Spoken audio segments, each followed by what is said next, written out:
Sir నిన్న రేవంత్ రెడ్డి గారి speech ఒకసారి చూస్తే ఆయన చెప్పడం చూస్తున్నాం. ఈసారి ముగ్గురు రాజ్యసభ సభ్యుల్ని నియమిస్తాను అని అంటున్నారు. అయితే ముగ్గురిని ఆయనకున్న చూస్తుంటే కేవలం ఇద్దరిని మాత్రమే నియమించగలడు. మరి ముగ్గురంటే ఖచ్చితంగా బీఆర్ఎస్ నుంచి అయితే మద్దతు కావాలి. అయితే బీఆర్ఎస్ నుంచి మద్దతు ఇస్తే ఖచ్చితంగా బీఆర్ఎస్ ఖాళీ అయ్యే అవకాశం ఉందన్న ఒక నెరేషన్ అయితే బయటకొచ్చేసింది. దానికి తోడే మన ప్రమాణ స్వీకారానికి కూడా 5గురు ఎమ్మెల్యేలు జంప్ చేశారు సార్. మరి ఏంటి బీఆర్ఎస్ ఖాళీ అయిపోతుందా సార్? యాక్చువల్‌గా కాంగ్రెస్ అధికారంలోకి రాగానే బీఆర్ఎస్ వాళ్ళు కాంగ్రెస్ ప్రభుత్వం కుప్పకూలిపోతుంది. త్వరలోనే ఆహ్, రేవంత్ రెడ్డి రిజైన్ చేస్తాడు అని రెండో రోజు నుంచే కడియం శ్రీహరి లాంటోళ్ళు స్టార్ట్ చేశారు. అంటే ఒక రకమైన మైండ్ గేమ్ స్టార్ట్ చేశారు. అప్పుడు అందరూ కూడా ఏమనుకున్నారంటే కేసీఆర్ మహా స్ట్రాటజిస్టు. ఆయన ఆయన వ్యూహాలు, ఎత్తుగడలు ఎవడికి అర్థం కావు. ఆయన ఏదో ఎత్తులు ఏసే ఉంటాడు. అసలు ఆయన ముందుగానే కొంతమంది ఎమ్మెల్యేలని బీఆర్ఎస్‌లకి పంపించాడు. కాంగ్రెస్‌లకి పంపించాడు. వాళ్ళు కొంతమంది గెలిచారు. సో, వాళ్ళందరూ ఇప్పుడు లాగేసుకుంటున్నాడు కేసీఆర్. ఆల్రెడీ మైనారిటీ ప్రభుత్వం కాబట్టి కేవలం 6 మంది మాత్రమే, ఇంక్లూడింగ్ సిపిఐ మెంబరు 6 మంది మాత్రం మెజారిటీ ఉన్నారు కాబట్టి ఒక 10 మంది ఇటు వస్తే కాంగ్రెస్ ప్రభుత్వం కుప్పకూలిపోతుంది అన్న ఒక నెరేటివ్ బయటికి తీసుకొచ్చారు. అయితే దానికి వీళ్ళు ప్రతిగా అంటే వాళ్ళు ఎక్కువగా ప్రచారం చేస్తున్నారు కానీ వీళ్ళు లోపలే నరుక్కెళ్తున్నట్టు కనబడుతుంది కాంగ్రెస్ వాళ్ళు. ఆ మధ్య కూడా మనకి కోమటిరెడ్డి ఆయన వెంకటరెడ్డి కూడా ఏమన్నాడు, మా టచ్‌లో 30 మంది బీఆర్ఎస్ వాళ్ళు ఎమ్మెల్యేలు ఉన్నారని చెప్పారు. సడన్‌గా 5 మంది ఎమ్మెల్యేలు పోయి రేవంత్ రెడ్డిని కలిశారు. తర్వాత మొన్న ఇంకొక ఎమ్మెల్యే పోయి కలిశాడు.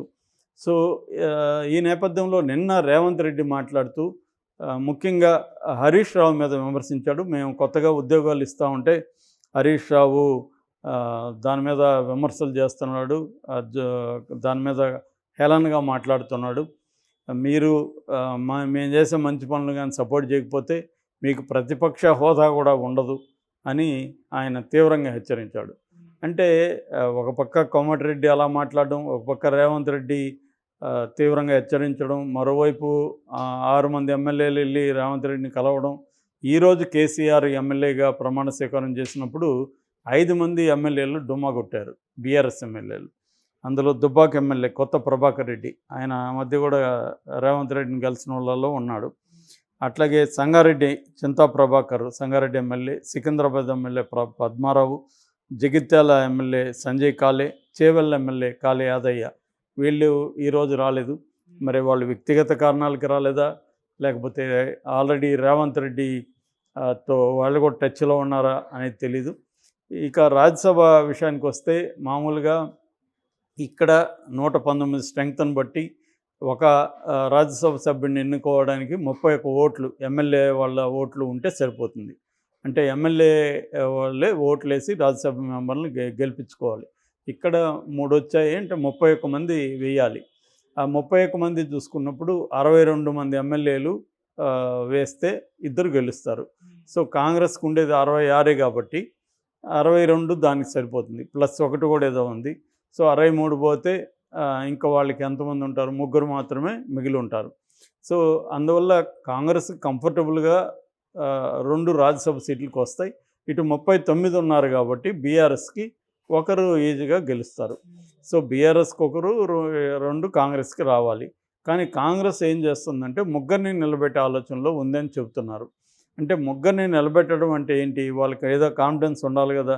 అంటే 3 ఇంకా వాళ్ళకి 28 ఓట్లు కావాలి. సో, ఆ 28 ఎక్కడి నుంచి తీసుకొస్తారు అంటే ఆల్రెడీ ఒకవేళ మన ఎంఐఎం కూడా వస్తే వాళ్ళు ఒక 7 మంది వస్తారు. సో, అప్పటికి కూడా ఇంకా కావాలి కదా.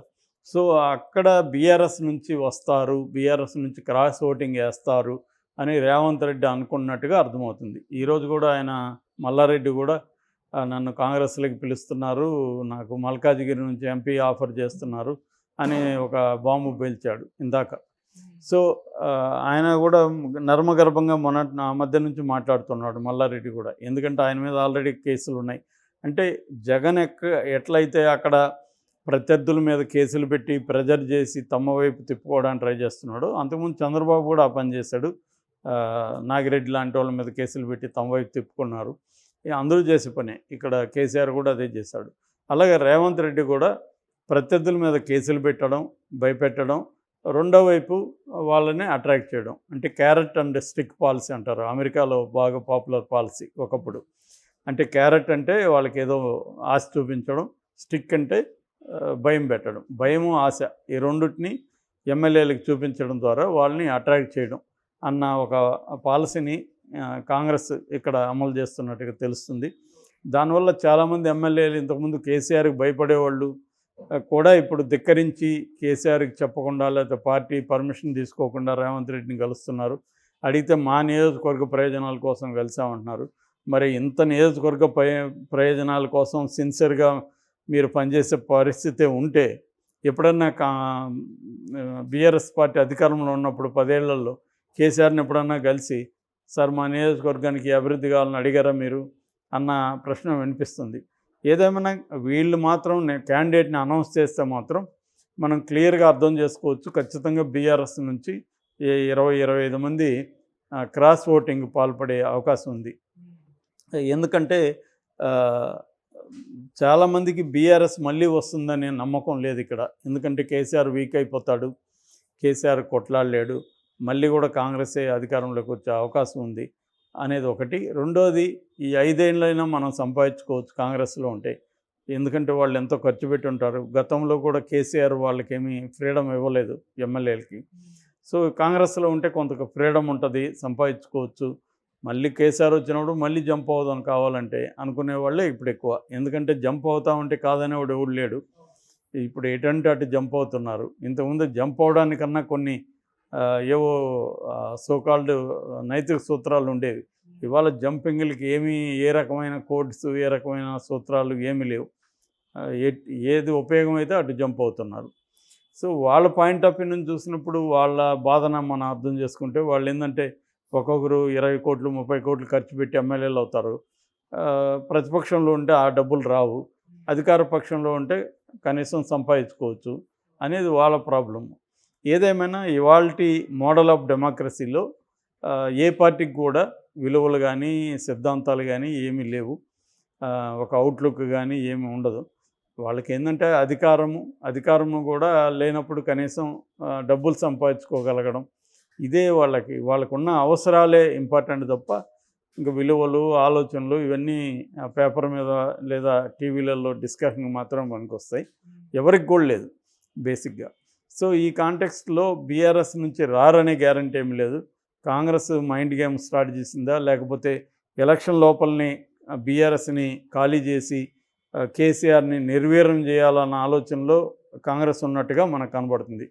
ఎందుకంటే ఈ మెజార్టీగా లాగేస్తే ఒక నైతికంగానూ దెబ్బ తగులుతుంది బీఆర్ఎస్కి. మొరేల్ అంటారు కదా, వాళ్ళ ఆత్మస్థైర్యం దెబ్బతినేస్తుంది. సో ఎన్నికల్లో బలంగా వాళ్ళు వెళ్ళలేరు.